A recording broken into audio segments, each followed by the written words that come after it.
جدا، لكن بعيد عن المحاور الاساسيه اللي بتخلي النادي الاهلي متفوق، وهي الاجنحه اللي بتاخد من ورا الباكين، او بيبقى موجود في جوه 18 ويسجل، بدليل انه الكره اللي راح انفرد بيها من الاسيست الجميل من نيدفيد وحطها في العارضه من قلب الملعب، يعني من القلب كلها من مكانه اللي هو في عدم وجود عمرو جمال. فالاهلي ضاع وقت وضاع 45 دقيقه بدون انه يحرز، واعتقد انه الجول ده جول ما فيهاش اوفسايد، ما فيهاش اي حاجه، هيقعدوها لنا طبعا اكيد. مش عارفين اللايمان حاسب على، لو حاسب على مؤمن مش اوفسايد خالص. وراح وصل للخط وعمل بالعرض، عبد الله جاب جول شرعي ما فيهوش اي حاجه. ونرجع تاني للقصه بتاعت هنشوفها بالبيرو، احنا يكون افضل. زميلنا طبعا اسلام التعدين عمل اداء كويس بالظبط، عمل اداء كويس متوازن بشكل كبير. لعبته مش خايفه من الموقف، يعني ما فيش خوف بشكل كبير، بالعكس واقفين في نص ملعبهم، مضايقين مساحات الى حد كبير على النادي الاهلي. طبعا بيقابلوا سوء اداء بعض لعيبه النادي الاهلي، ده مساعدهم، لكن هم في النهايه عملوا هجمتين مرتدتين بشكل كويس. انا شايف انه التعدين ادى مباراه كويسه. مؤمن لا تشعر بخطورته في الجبهه اليمنى. اجاي لما رجعت على الجبهه اليسرى اخر 10 دقائق اتضحت الخطوره المؤمن زكريا.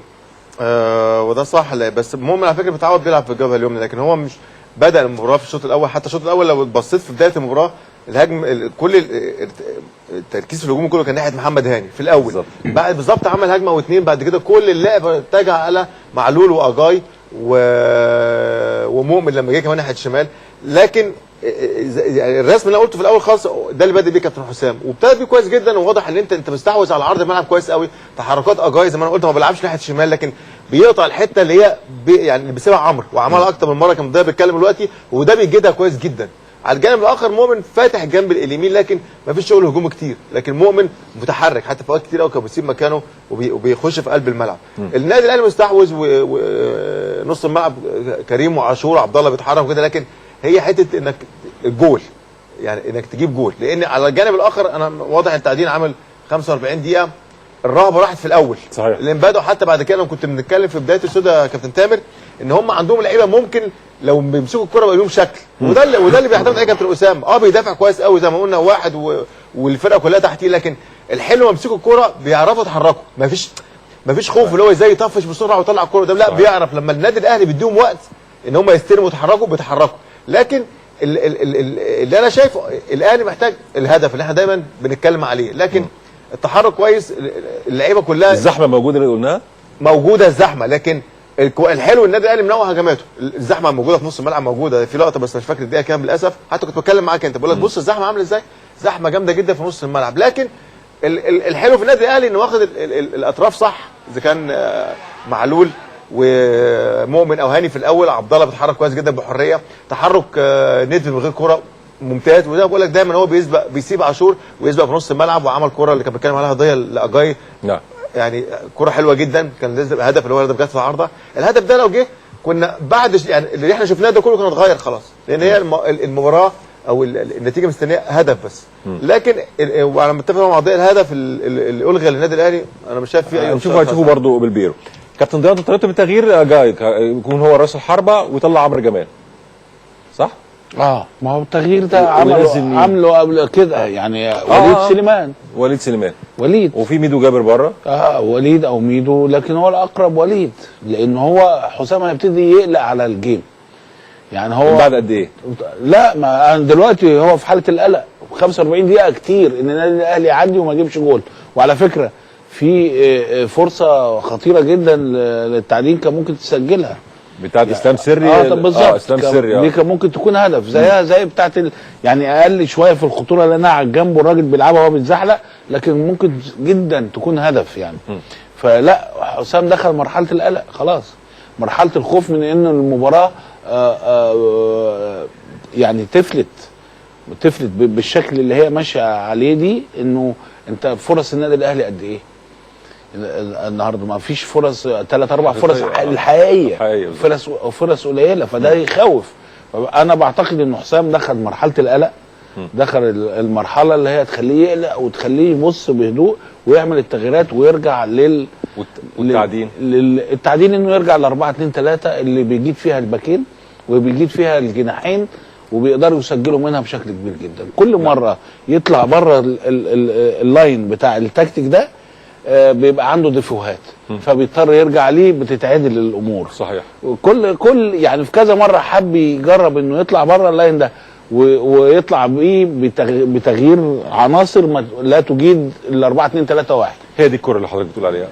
هي دي فاتت اللي قبلها. اسلام سري اللي قبلها لا يعني في لا واحده قبلها اللي لا اتلعبت من جنب علي معلول بين حجازي وبين علي محمود. لا اللي قبل دي. لا دي طبعا هو اتصرف وقطم لجوه وشط شوطه فما بقتش فرصه، بقت فرصه ميته. ايوه هي دي. لكن انا قصدي على في واحده هي دي ايوه دي هدف، يعني لو اتشاطت كويسه في البعيده ممكن تدخل، يعني فرصه حقيقيه. صحيح. يعني في وسط كل ده في فرصه حقيقيه للتعديل لازم نقولها. واضح ان اسلام سري عامل ازعاج الحته اللي ورا، لعيب كويس واستغلها كويس ورا معلول لما بتيجي الفرصه. ما انا بقول لك ميزه التعديل ايه؟ لما بيلاقي فرصه ويشتغل الشغل بتاعه بيبان الخطوره بتاعت التعديل. يعني كوره زي كده بان في خطوره لو سبت المساحات اللي انا اتكلمت عليها في الاول خالص، ما تسيبش مساحات لعيبه التعديل، هم بيعرفوا. ما هي دي ميزه التعديل، بيدافع كويس قوي، لكن لما بيستلموا الكوره مش زي الفرقه بتدافع بس تستلم الكوره تحس ان انت في مشكله بالنسبه لك. لا، انت هنا كابتن اسامه عنده العناصر تعمل لك القلق ده. ممكن لو لقى مساحه زي اللي فاتت دي بيعمل الكوره كويس جدا، وزي ما قال ده فرصه خطيره اتعملت بعرض ممكن تخش جول، لو اتشاطت صح ممكن تبقى قلق بالنسبه لاكرام. هي دي بس ميزه التعديل. عشان كده بقول لك انا المفروض كابتن حسام لما يتكلم دلوقتي ان هو ما يسيبش المساحات اللي لعيبه التعديل هم يتحركوا بحريه، او يبقى كله بيحاول يهاجم ويسيب المساحات اللي هو ممكن يقلق منها. هو ده اللي ممكن نتكلم فيه، واللي ممكن كمان هو لازم هدف وبسرعه في الشوط الثاني. هدف بس ما اعتقدش تغيير احسن دلوقتي. هو يبدا بنفس الشكل كده ويبدا يفكر في التغييرات، عنده حاجات كتير جدا. هنشوف بس الحاله هل تسلل ولا مش تسلل. طبعا بنشكر زميلنا اسلام رفعت. نشوف هذه الحاله تسلل ولا لا.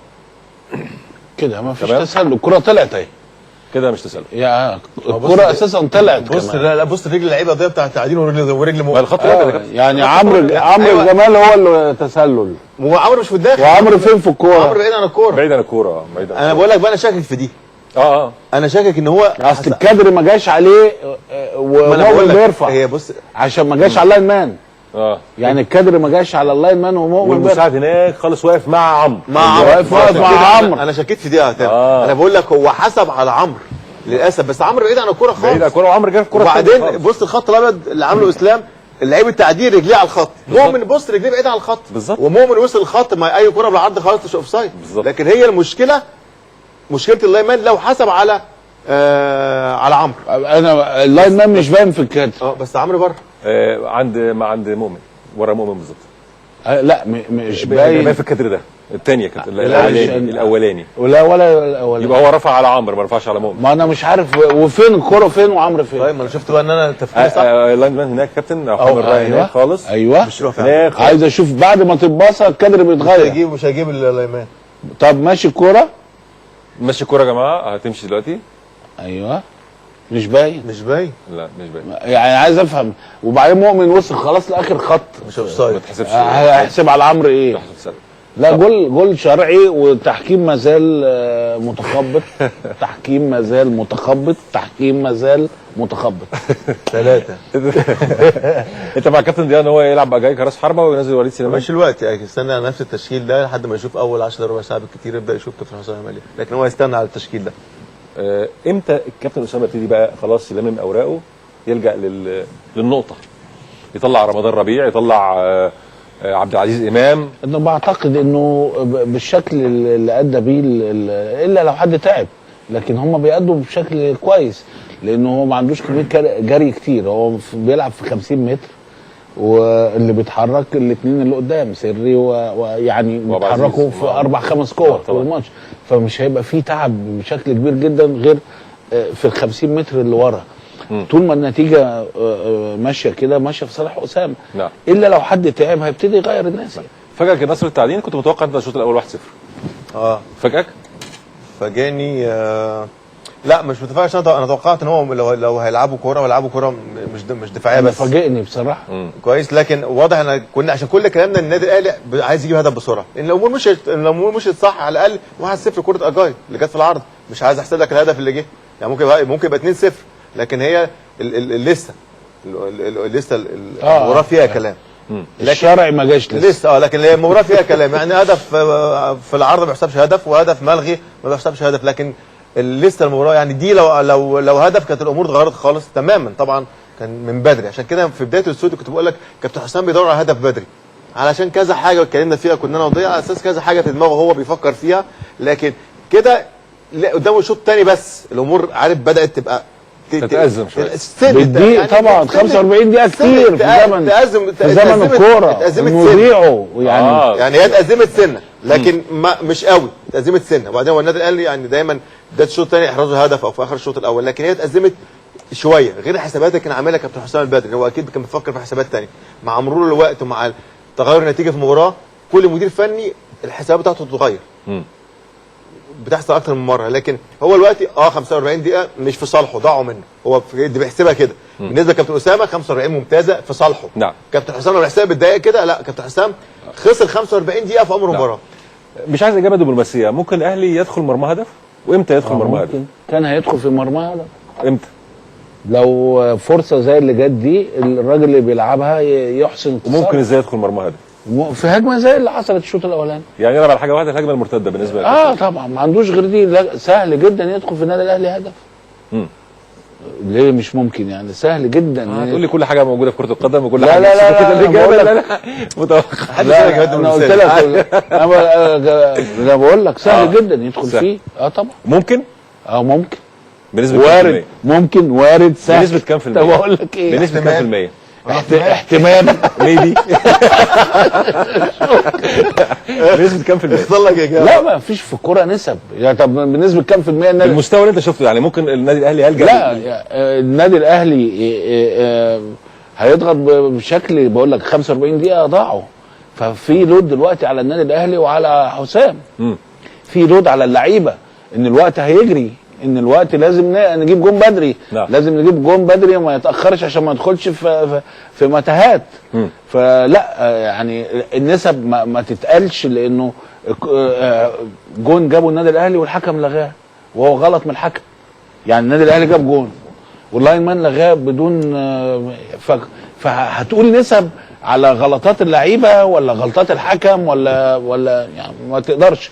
لكن احنا بنتكلم في الشكل العام. الاهلي هيضغط لان الاهلي عايز يعتلي قمه الدوري، الاهلي اللي بيسعى للبطوله، التعدين بيسعى للنقطه تحت اي كل كلام في الدنيا يتقال، تحت اي ظرف.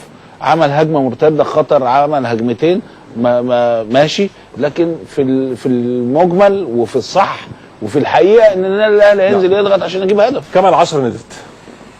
انا عاجبني جدا من نجوم الشوط الاول كده ندوا 7. هو معلول قدر يسد الفراغ بتاع السوليه وحسام غالي في المباراه دي.